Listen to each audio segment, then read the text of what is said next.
Good morning, everyone. Hope you enjoy our intro music as much as I do every time we hear it. Uh, Thanks before we get started to University of Kansas Health System for sponsoring us, and welcome to Lynn Worthy and Sam McDowell from their outposts in Houston and Lee Summit. And this is Vahe Gregorian hosting for Blair Kirchhoff, who is I don't want to say on vacation. He's I guess we'll call it on assignment. He's not here today, but he still has his uh, long arm of influence on what we're going to talk about today. His suggested topics as we got started included the fact that the Royals should be on a 5-game winning streak, which got me thinking. I think you guys are both Seinfeld conversant about the whole concept of anyone can take a lead. It's holding the lead, holding the reservation that is the problem with a couple of these losses in the last 3 games. And why don't we start there, Lynn? You've been in the seat on duty for a couple of these games. It's a nice little trend overall for the Royals, but it's been marked by these two sort of fiasco-like losses in the last 3 games. Yeah, I guess I would amend should be on a 5-game win streak to could, because there's no guarantees when it comes to some of those spots there. I mean, I guess the one in where was I just recently? Detroit. That I'm already forgetting which city was which, but that one I would say, because they had that lead going into the 9th inning, it's probably more of a should than a could. But yesterday, once that thing got to even, all bets are off, especially in light of the previous one. And then with, Alvarez hitting the way he's hitting, I mean, that guy, there's no way you feel good. I don't care who you got on the mound. There's no way you feel good with him coming to the plate with a chance to do damage or, change a game late. So, but yes, they definitely have, played better. They, there are games that they could have won. Obviously, they still have won, those 2 games in between, or sandwiched around the 2 walk-off losses. So, but yeah,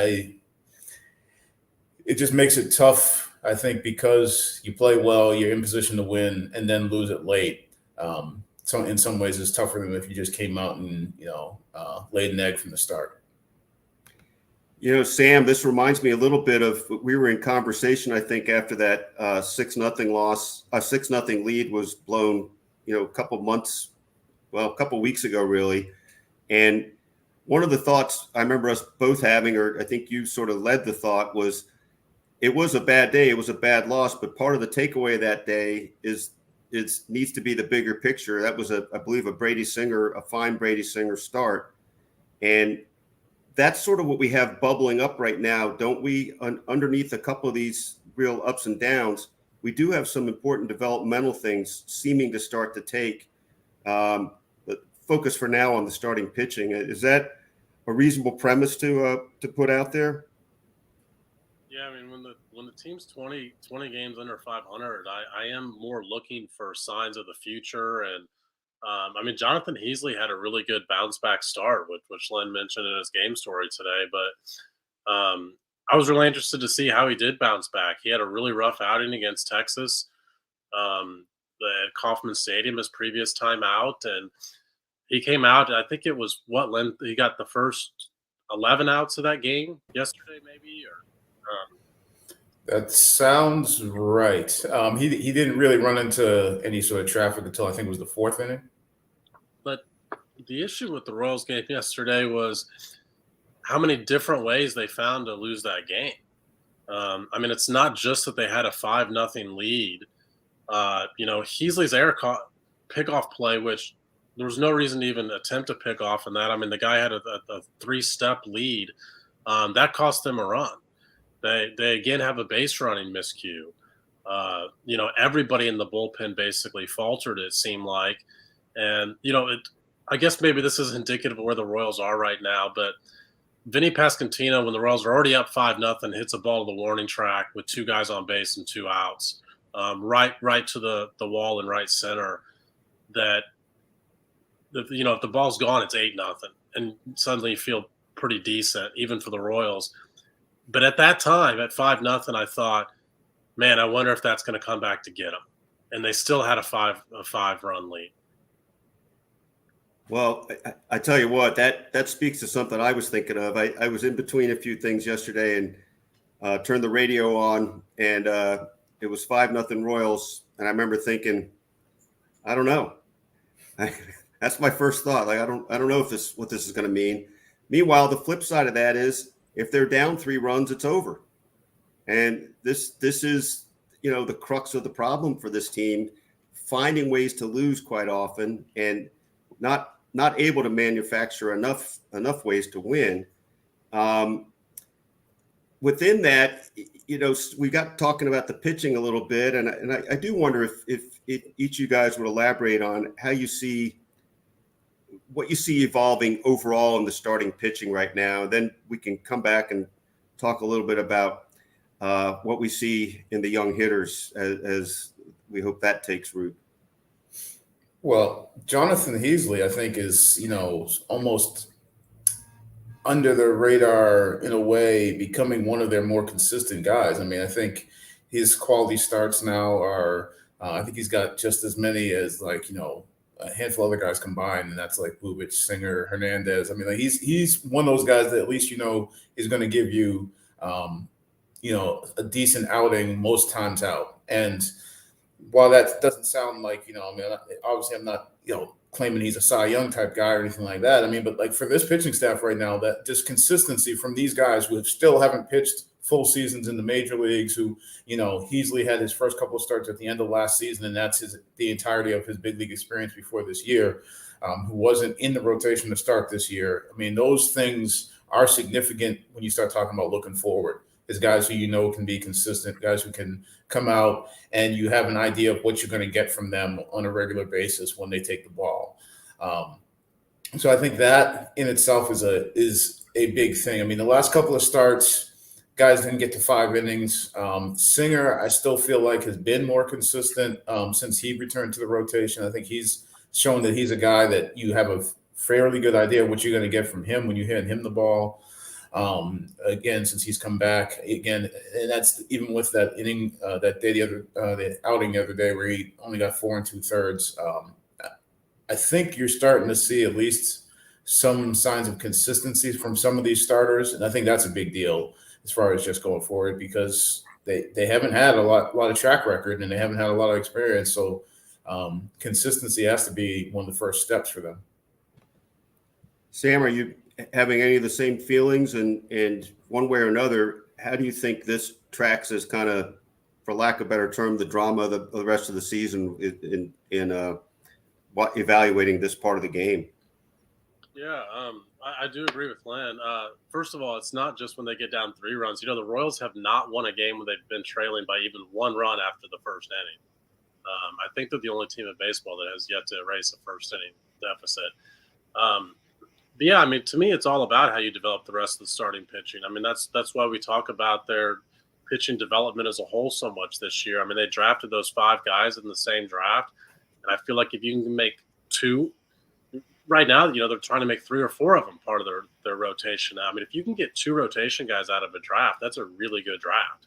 The question is, where do they slide into the rotation? And I do think because of the consistency that Lynn mentioned with Jonathan Heasley, that he projects as like a 4 or 5 starter. He's a guy that, hopefully isn't going to get you into like crazy trouble in back-to-back outings. I just think that he throws enough strikes, and I know his first 3 starts notwithstanding, to where he's going to keep you in games more often than not. I don't think Daniel Lynch is going to be out too long. I think we'll see him again soon. And Brady Singer is the other guy that Lynn mentioned, that I still feel like if there's a guy that is throwing right now, Lynch notwithstanding, because he's not, that can be, more of like a 2 or 3 starter, it should be Brady Singer. His fastball's got enough life, and he's got that wipeout slider. And if he is developing the changeup, we've seen him throw it a little bit more at least. I just feel like he's the guy that has the stuff that can at least be in there. So everybody's development matters, but certainly this pitching staff and the starting rotation more so than anybody for the rest of this year. Well, as we think about the development that matters most, I know we're all watching with great anticipation to see what continues to happen with Bobby Witt Jr. and MJ Melendez and now Vinny Pasquantino in particular. There's other young players we can talk about too, but I think in general we might want to expect that these guys are supposed to be the pillars of what the Royals hope to be the real reboot coming in the year or so ahead. When we spoke last week, Vinny had joined the team but hadn't taken his first at bats, and he's had about a week of seasoning now, and probably the most interesting moment I think came Friday night in Detroit. I really enjoyed how you chronicled that, Lynn. If you don't mind, take us through his first home run and what was so unusual about it, and then we can get into a little bit of what we think he's looking to be so far. Well, first of all, hey, we need to recognize that Lynn conveniently took his first series off of the season when all hell broke loose last week, and so he timed that one perfectly. No names, but people in the press box always seem to think that Lynn just happens to finally take a day off a year when 27 things happen. But I think that makes those days off more worthwhile. Well, you know what it is it's making sure that I hand it off to somebody and I don't give them one of those situations where they have to drum something up. I'm giving them stuff that's just right there for them. I mean, you got a Carlos Santana trade, you got injury update with Salvador Perez, you got Vinny Pasquantino coming out. I mean, you don't have to come in and saying, "Oh, what am I going to write about it?" I'm handing it to you right there. I mean, I'm making it easy on them. That's what a true point guard and team player does. So I'm glad Sam brought that up. But let's circle back to the original question. Vinny Pasquantino's first home run, that might be a little launch pad of its own for us to talk about him. Can you describe what was going on in the press box as you saw that happen, Lynn? And tell our audience, some may not know about what happened, but just how unusual that home run was. Yeah, it was actually the hardest hit home run of the season for the Royals. I think it was, if I remember correctly, 112.7 miles per hour off the bat, exit velo, and it was a line drive. And the what caused the issue, or the confusion, I should say, was in Detroit. It's a line drive and it hits above the yellow line, which makes it a home run. That's out of the ballpark. But there's a railing that's just above the wall.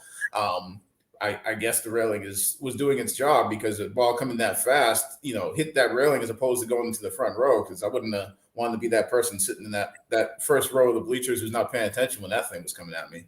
But anyways, it hit that railing and falls back onto the field.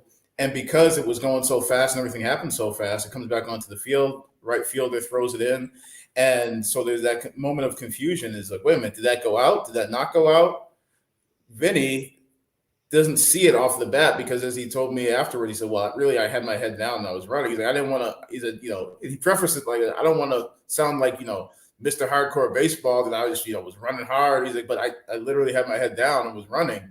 So he picks up the first base coach, Damon Hollins, who tells him, run. He runs. The ball's coming in, and Javi Baez, the shortstop, was there waiting for the throw. And Vinny sort of thought maybe that it got out. He wasn't really sure, but he saw Javi and was just like, Javi's going to try and deke me into, slowing up so that he can tag me. So he slides into second base on his first career home run, gets tagged, and actually was called out by the second base umpire, sliding into second base on his first career home run. First career hit, too. I think he's the first Royals player since Ryan O'Hearn for his first hit to be a home run. But yeah, so he hits a line drive for a home run. Wasn't sure it was a home run. Actually got tagged out sliding into second base by Javi Baez, and gets a home run out of it. And he actually had a really good perspective on it. It was funny because after the game, we're asking Mike Matheny about it, and he said, he was actually saying, it kind of took away a little bit from it that he didn't get to jog around the bases with his first home run. Vinny had almost the flip side of that, saying like, well, no, that's about how it probably would go. He referenced the spring training home run, but wasn't really sure that one went out. And he mentioned now he'll be telling that story to his grandkids one day that his first major league hit, his first major league home run, he ended up getting tagged out at second base by Javi Baez. And he even said he was going to try and send the jersey over to Javi and hope that he signed it for him. It was really just great to picture that last part of the home run trot after being tagged out. Sam, you did a great piece on sort of the roots of Vinny and how he came to be here. I'd urge our audience to make sure they check that out if they haven't seen it already. How have you seen what you learned about him through the process of that that exploration of him, basically? What do you think that says about what we can expect of his maturation process, and how are you seeing him play out so far? I think that, what we've learned so far is mostly that the scouting report we had heard has been pretty on point. And that does include his speed. I mean, Lynn mentioned that he gets tagged out at second. I mean, if that ball had not gotten out, that is not a ball he should be, bumbling into second just to try and reach. The other funny element of this, and Lynn mentioned in his story, is that after Baez tags him, he's given the signal like, no, that's a home run. As the umpire calls him out, the opposing player is like, no, that's a home run. But Vinny's only got 3 hits so far, but he's walked, I think, 6 times. So his on-base percentage is still over 400. And that's what I say when I mean the scouting report has been on point with him, is that he doesn't waste at bats. He tries to wait until he gets a pitch that he actually wants to swing at. And, I think that there's been some people that have been anxious to see how that would play in the major leagues, because you can't be too patient in the major leagues, because a lot of times you're lucky to get one pitch to hit over the course of a plate appearance. So you got to swing early if you get it. We saw Vinny on the first couple of nights do that. He would swing at first pitch. And so I think that was drilled into him that we love you to be patient. You got to continue to not swing at bad pitches. But if you get one you like, whether it's the first pitch or not, you got to take a hack. And so I do think we're going to see him work through that maturation process here in the big leagues. But he's not swinging at a ton of bad pitches and getting himself out. And I do think that's a quality that should play for a while in the major leagues. And it's also just excuse me, Brian. I was going to add go ahead to that it was funny is that day that he hit the first home run, he batted in a cleanup spot for the first time. And so before the game, asking Mike Matheny about, young guy, putting them in the cleanup spot, do you have to have any sort of concern or conversation about him staying within his approach, or, not trying to do too much because he's in that spot that's, considered, okay, you're going to be the guy who's supposed to be the run producer. And then I also just followed up with saying, well, he's also been one of those guys like MJ where he's been taking walks. So, he's got some patience there. And the thing that Mike Matheny said, and this is before the game, was he says, yeah, we like that patient approach, but he said we also want him to be aggressive at pitches that he can do damage with. And it was just funny that I looked to, I think it was Joel Goldberg was next to me in the press box when he hit that home run, or after he hit that home run, and said to him, I said, do you remember what Matheny said before the game about him, being aggressive on pitches he can do damage with? And I was like, they tried to sneak a first pitch fastball by him, and that's the hardest hit home run of the season. So it was just funny to see, like Sam was talking about, some of that play out, because obviously he's been patient, he's taken his walks, but there also is that element of you just think you're going to groove something to him because he's just up there taking pitches, and that's not going to be the case either.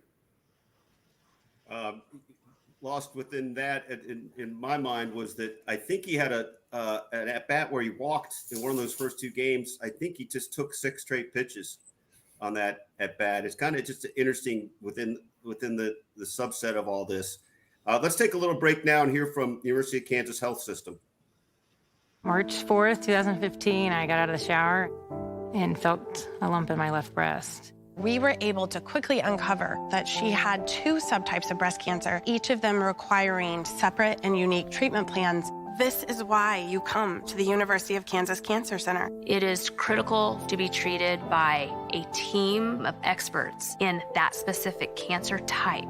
If you don't start with us, I think you'll have more questions than answers. Why would you go anywhere else? We've gotten ourselves talking a little bit about Vinny Pasquantino's week. I think it's always probably worth us checking in on Bobby Witt Jr. and MJ Melendez in particular. And MJ's had some nice moments after some rough moments. I wonder, Lynn, how you see his state of mind and how the arc of his season you think is playing out. Well, I think maybe one of the better things for him. I see my commentary was not appreciated right there. Anyway, I think one of the things that probably helps him is that he's getting those everyday at bats. I mean, I know they wanted to keep him in there even before Salvi was hurt, get him, whether that's right field, DH, but now that he's in there on a regular basis, getting everyday at bats, and that means even when things aren't going good. I mean, to a certain extent, that's the more important, that you have to go through those struggles so that you can deal with those and come out the other side, or just to know how to deal with those in the future. And for MJ, I forget what the number was. I know I had it in the story this morning. It was like 2 for his last, I think, almost 30 or something like that. Recently, before last night when he hits 2 home runs, and he said afterwards that he was probably pressing a little bit, probably trying to do too much. And then once he got into a little bit of a slump, it sort of snowballed where he goes up there trying to do too much because he's in a slump. And I think the term he used was trying to get all the hits back on each time at the plate, which, just isn't possible. But again, working with, the coaching staff and sort of taking a step back and I think to a certain extent, some of the struggles he had, especially in 2019 in the minors, has probably helped him be able to deal with some of those things. But again, you can't do anything. I mean, you can't really deal with it until you're in the big leagues doing it on a daily basis. But also, I don't think you've seen it affect his defense, which is a big thing, is with a young guy, especially at that position, catcher. If you're letting whatever struggles at the plate carry over and it's affecting you behind the plate, that's a no-go. You can't have it. It can't happen. You got to be there for your pitchers. You got to be there defensively. You got to be blocking balls. You got to be, going through scout reports. You got to be handling your business on that side. And I don't think there's been any indication that any of that slumping has affected what he's doing behind the plate. Sam, when it comes to the Bobby Witt Jr. aspect of this, I think we've all been having chances to discuss this all along, how it's one thing to do it whatever you're doing at AA or AAA, but the whole development coming at this level is obviously what's so crucial to the future. Bobby's had a pretty darn good season, but there's also ups and downs within that. How much do you think this year will mean to his 2023 and 2024? A lot. I mean, first of all, I think for a rookie, the guy's having a really good year. And we've seen over the past 2 weeks or so why he's the future at shortstop. They opened him up at third base to begin the season, and he's played a fantastic shortstop over the past couple of weeks. So I think he's growing into that position. I also think you have to take in mind that he's growing into that position as he's trying to figure things out at the plate. One of the things I think will improve as time goes on is his pitch selection. I think that's one of the things getting him in the most trouble. He swings at a lot of low and outside breaking stuff. And unfortunately, he makes contact with a lot of low and outside breaking stuff out of the zone when he chases. So that combination leads to weak contact. But, we've seen his power. We've seen his speed on the bases, both, stealing bases and, taking extra bases. I think the guy still has a really bright future. The Royals probably could not have expected more out of, 21, now 22-year-old kid in his first year. But when we talk about both those guys together as a package with MJ Melendez and Bobby Witt Jr., that was always sort of the argument for why you bring up Vinny Pasquantino sooner rather than later, is because they're going to struggle. But, we just mentioned it. MJ Melendez hit 2 home runs yesterday. They come through those struggles too. And I think that, there's nothing that can mimic those sort of growing pains better than actually just experiencing them for yourself and then figuring out how to come through it on the other side. And it does make me wonder what the plan is for, some of the other prospects in the minor leagues. it's probably no secret to some of our viewers. I mean, that you got some guys tearing it up in Omaha right now. They scored 20 runs. I think they hit 9 home runs last night.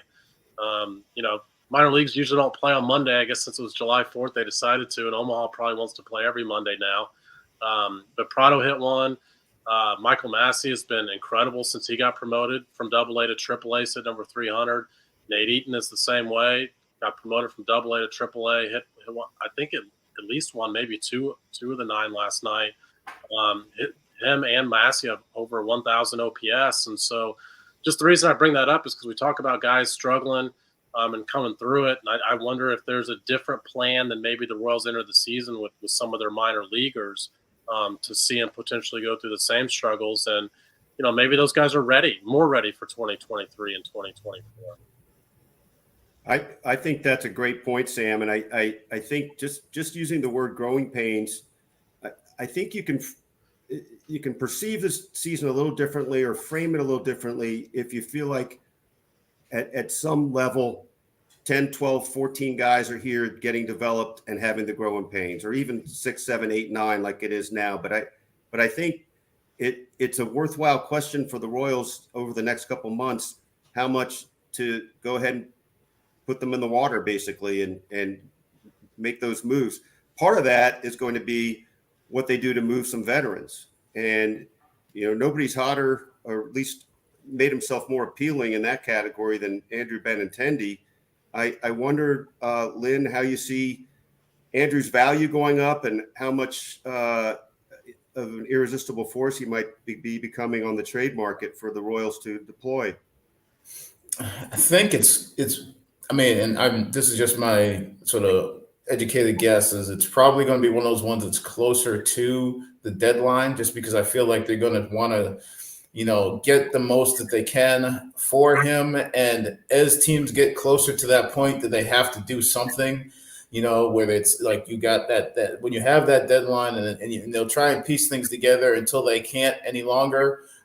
Then maybe that's when you get the most out of them by, taking it right down to the day, because, right now they might be sort of posturing and saying, well, we've got this guy that we like and we've got this option, and they might be looking at other guys on the market and who might be out there.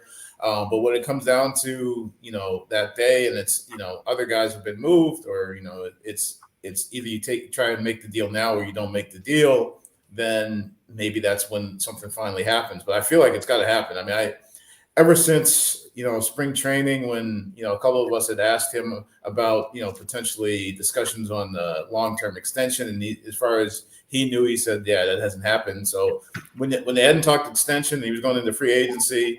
It seemed like the writing was on the wall. And also, I think the other thing is, as you alluded to, if he gets moved, it opens up spots for some of these other guys. Cause that's, I think, also part of the equation with, okay, you want to bring up some guys and maybe take a look at them. It's like, well, you got to have playing time for them. And so if Andrew Benintendi is taking up playing time in the outfield, that means maybe Edward Olivares is in the outfield.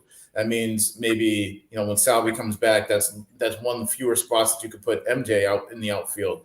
Kyle Isbell right now is still, like that playing time with him is getting a little bit more now. But I mean, so there's a lot of guys that you, in theory, want to get some playing time for, but with these other guys there's not that many spaces. And then if you're going to bring up more guys, then again, you just don't have the playing time for them, at least not regularly, as opposed to if you leave them down in AAA and they are playing. But Benny, I think, because he's hitting, over 300, not a whole lot of power, but also some of that is probably Kauffman Stadium. Some of that is in going back to more of a line drive approach, but he gets on base regularly. He hits regularly. He hits, consistently with guys in, if you put guys in scoring position, he's going to hit. And then he's playing Gold Glove defense, So I don't see any way that he's not getting moved. Actually talked to him the other day, the story that we posted yesterday about I think he didn't come out and say it, but I think he all but expects that he's going to get moved. He's already talked to JJ about that possibility and basically just said that they're going to keep him in the loop. And so, I mean, I think that's almost a foregone conclusion. It's just a matter of how soon. And I would expect it's probably closer to the deadline when they can exact the biggest price and put the most pressure on whoever it is that's looking for him. Yeah, that makes a lot of sense. Go ahead, Sam. Well, what's interesting about this year's trade deadline is there's not a ton of big bats available. A lot of years you've got looming free agents. I mean, last year we saw Chris Bryant traded. There's not like a ton of big names. Wilson Contreras is out there, but he's a catcher. Only plays one position. So I think there's some things that could work in the Royals' favor to where they need to expand their thinking beyond Andrew Benintendi because he's the obvious guy. And they need to think who else, might draw some interest for us. And that question's going to come down to when exactly do they think they're going to be competitive? And also, how comfortable are they with getting worse this year? And we've talked about the second one quite a bit already. But they've got some other guys in their team that I think would be attractive, even if not at the same level that Andrew Benintendi. We've talked about Whit Merrifield for a long time now. But would Hunter Dozier draw some interest? He doesn't make a significant amount of money. What kind of interest would Michael Taylor have? He's only under contract through next year. And then you look at the relievers as well. So I think that the Royals could take advantage of a weaker market out there for buyers, and suddenly the sellers could have some of more leverage than what they usually have. I mean, with Benintendi, it's just going to come down to what's their best offer. I mean, they're going to trade him. They can't afford to keep him through the year. It's just going to be, well, we're waiting, guys. Everybody knows he's available. Tell me what your best offer is, and they just pick that one. But I do agree with Lynn. It's going to make more sense to wait to the teams get more desperate when the trade deadline is nearing. Yeah, and that question, that you posed about how comfortable they are with getting worse this year, I don't have an answer for that, but it's one of those things that just sort of in the press box we've kicked around because I know I said it even yesterday and probably over this weekend a couple of times. I was like, selfishly, just thinking about the rest of the season, I was like, because there's relief guys, like Scott Barlow. I mean, yesterday aside, because relievers are going to give up. Relievers going to give up solo home run, but just it was the situation made that one bigger than because it was a walk off. But yeah, just thinking again selfishly about what that last 2 months might be if you think about that bullpen and you take out their best reliever, that could be a long couple of months just for those folks who are watching on a daily basis. But I couldn't blame them for making that move if whether that's trading him straight up for something or if that's him as a package with the Benintendi or somebody else. I mean, there's a case to be made that they'd be doing themselves a disservice by not doing that. So if there's something to be gained from that, especially if there's somebody that they've got their eye on, they feel like could help them sooner than later. I think that's going to be the thing, is making a deal that's going to give you some, not necessarily guys who are 4 years away. I think if there's some guys that are close to being able to help you, I think they definitely are going to be looking for more of that as opposed to the young guys. Because I think especially with the changes in the minor leagues, they feel like they've got a flood of young guys. It's more getting guys that are going to be able to help them sooner, especially with the guys that they've got at the major leagues that are young. And, you want to be adding to that, not adding to 4 years down the line. You want to be building for the next couple of years, not for, 10 years. Well, listen, that's great stuff from Lynn Worthy and Sam McDowell, and we could go on, but we also want to leave you wanting more. So we'll say goodbye. We'll thank the University of Kansas Health System again. Thank you to Monty Davis for producing. Thank you to Blair Kirchhoff for the invisible hand on putting this together. And thanks again to Lynn and Sam. We'll look forward to talking to you guys next week. And everybody have a great week.